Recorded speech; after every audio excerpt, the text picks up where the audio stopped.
Guys, ito na siyang aking soman. Ready na siya. Ayan o. Sold out na ang aking soman. Yun. Ay, ay, ay, ay, ay, ay, ay, ay, ay. Suman, suman. Yan na siya ang aking soman. Hello guys, gagawa ako ng suman kamuting kahoy. Iyan ang aking kasaba. Inano ko na siya, kinayod ko na to at saka dinaray ko. Kinuha ko yung tubig niya. Kaya ganito na siya ngayon. Yan. Iyan na siya. Tapos, iyan ang aking ilalagay. May brown sugar ako. Tapos, ito ay grated coconut. Wala tayong manghod na coconut, diba? Kaya ito na lang ang ilalagay ko sa ano niya. Ganito laging nilalagay ko. Tapos, ay itong dahon ko ng saging. Ang hirap ng dahon ng saging, maliliit siya. Kaya, tingnan natin mamaya kung paano natin gagawin. Pero, ang ginagawa ko nito, dinadalawa ko siya, dinudugtong ko silang dalawa para maghaba-haba din. Tapos, lagyan ko siya ng pandan. Yan, para sa pabang. Yan. Yan lang siya. Tapos, yan. Yan, oh. Yan. Okay.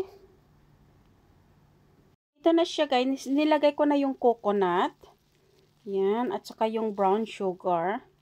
Yan, imimix lang natin siya. Tapos nilagyan ko siya ng bukayo. Kasi may bukayo ako eh. Kaya yan, oh. Galing Pinas, kaya nilagyan ko na rin siya para siya ay maganda. Hindi ko na siya pinakita sa inyo kung paano ko nilagay. Yan na, pinaglalagay ko na siya kasi yan, oh.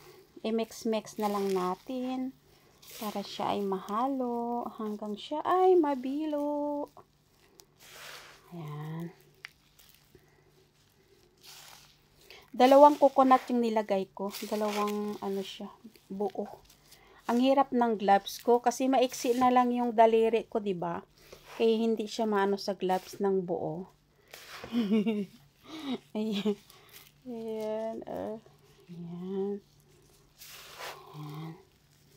Imikos-mikos na lang natin siya hanggang mag-mix lahat-lahat. Para siya ay ma-mix. Ayan.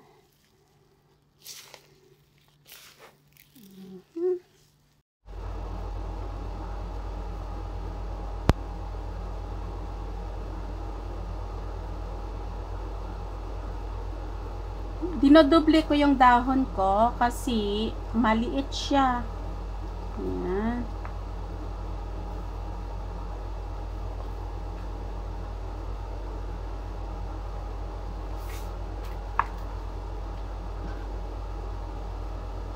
Tinatakal-takal ko para pare-pareho siyang takal. Para parehas siya kalaki. Naghugas naman ako ng aking kamay. Hirap kasi ng saging dito, sobrang liit at saka sobrang mahal. Hamakin mo yung isang piraso na yan na dahon ng saging sa mga ano na siya, more than mga 15 pesos sa atin. Yan. May order kasi ako ng soman, kaya yan, ano ako, gumagawa.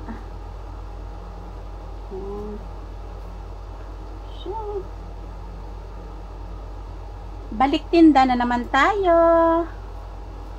Yun. Mahal kasi ng kamuting kahoy dito, kaya hindi kagaya sa atin sa Pinas. Kamuti lang yung bibilihin mo or kaya may tanim ka, pwede ka nang magawa. Ay dito, bibilhin mo lahat, kahit dahon ng saging. Bibilihin mo. Kaya, iyon, mahal din ang binta mo. Mahal din ang binta kasi bili mo ang lahat na, ano mo siya, lahat-lahat nagtaas. Panti lang ang bumababa.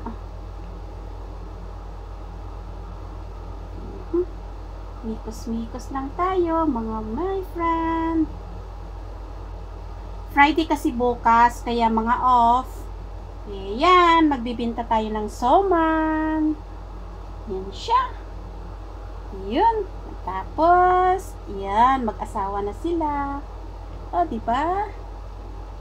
Tapos, tatali natin. Para hindi sila maghiwalay.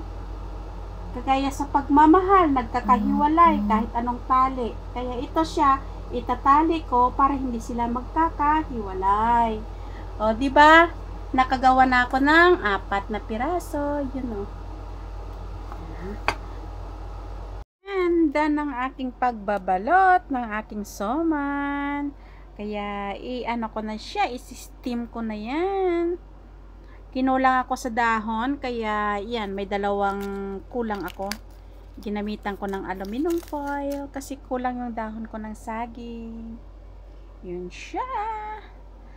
Yan ang aking nagawa ngayon ng aking soman. Yan siya. Ready to steam. I-steam ko na yan mamaya-maya. Yeah, mamaya-maya ka na i-steam. Pahinga-hinga muna ng konti. Let's go, guys. I-ano na natin siya. I-steam na natin ng 1 hour. Mga 1 hour ko to siya ilalaga. Kasi para maluto talaga yung kasaba sa loob. Diba? Kasi i-steam ko lang siya eh. Sana magkasya pa yung gas ko. Kasi parang paubos na siya eh. Guys, ito na siyang aking soman. Ready na siya. Ayan o. Sold out na ang aking soman. Yun. Ay, ay, ay, ay, ay, ay, ay, ay, ay.